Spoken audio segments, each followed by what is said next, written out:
అందుకోసం చంద్రబాబు నాయుడు గారు విచ్చలవిడిగా అధికార దుర్వినియోగానికి పాల్పడుతూ ఉన్నాడు.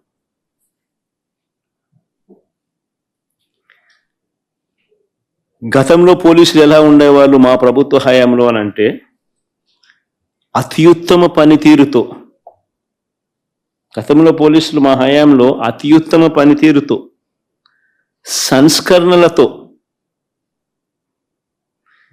పీపుల్ ఫ్రెండ్లీ పోలీసింగ్తో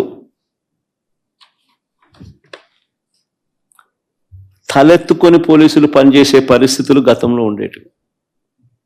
స్పందన అనే కార్యక్రమం ఉండేది.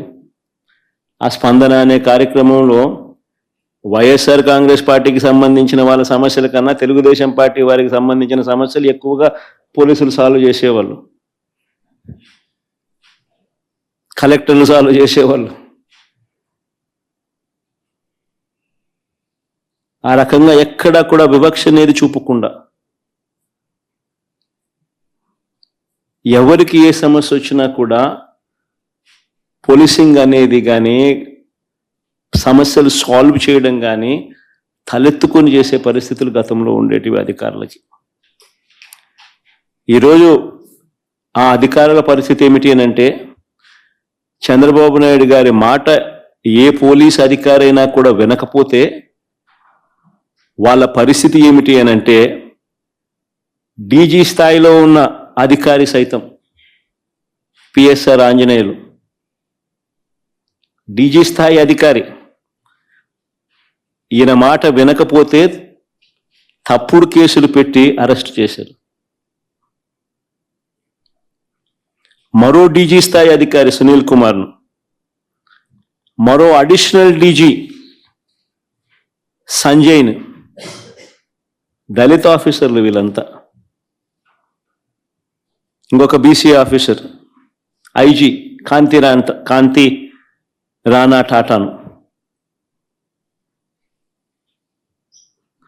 డిఐజీ ఎస్సీ అధికారి విశాల్ గున్ని, వీరందరిపై తప్పుడు కేసులు పెట్టి సస్పెండ్ చేయించారు. ఎందరో ఎస్పీ స్థాయి అధికారులపై తప్పుడు కేసులు పెట్టి విచారణ పేరుతో వేధిస్తూ ఉన్నారు.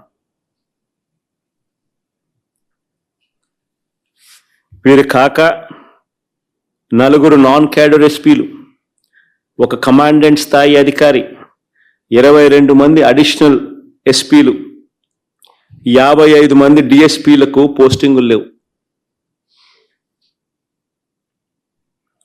మరో 6 డిఎస్పీలు, 3 అడిషనల్ కమాండెంట్లు, 2 అసిస్టెంట్ కమాండెంట్లు కూడా హెడ్ క్వార్టర్లో రిపోర్టింగ్ చేయిస్తూ ఉన్నారు.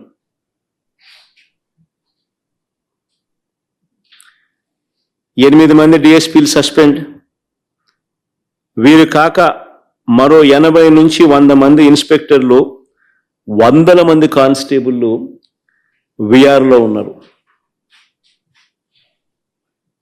చంద్రబాబు నాయుడు గారి మాట ఎవరైతే వినరో వారి పరిస్థితి ఇది. రాష్ట్రంలో ఎంతటి దుర్మార్గపు పాలన నడుస్తూ ఉంది అని చెప్పడానికి ఇవన్నీ కూడా ఉదాహరణలు. కేవలం తన మోచేతి నీళ్లు తాగే అధికారాలను మాత్రమే తాను పెట్టుకొని వాళ్ళను కరప్షన్లో భాగస్వాములను చేసుకుని, ఈరోజు రాష్ట్రంలో పరిస్థితి ఏమిటి అని అంటే, డిఐజీ అనేవాడు మాఫియా డాన్. ఆ జోన్కు ఆయన కింద సిఐలు, ఓ డిఎస్పి, అదే ఆయన ఆర్మీ. ఆ నియోజకవర్గంలో జరిగే ఇసుక కానీ, నియోజకవర్గంలో జరిగే మద్యం కానీ, ఆ మద్యం బెల్ట్ షాపులు నిర్వహించాలన్నా దాని పర్మిషన్ కానీ, ఆ నియోజకవర్గ స్థాయిలో ఏ పరిశ్రమ నడవాలన్నా కూడా ఎమ్మెల్యేకి ఇచ్చే కప్పం దాకా, ఆ నియోజకవర్గంలో పేకాట క్లబ్బులు నడిపే విషయంలో కానీ, ఏ విషయంలోనైనా కానీ డిఐజీలు ఆధ్వర్యంలో సిఐలు డబ్బులు కలెక్ట్ చేస్తారు. వీళ్ళు ఎమ్మెల్యేలకు ఇస్తా ఉన్నారు రివర్స్.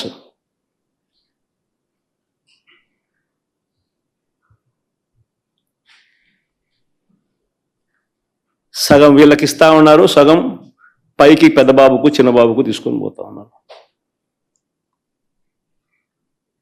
డిఐజీలతో నడిపిస్తా ఉన్నారు కలెక్షన్ కార్యక్రమాన్ని.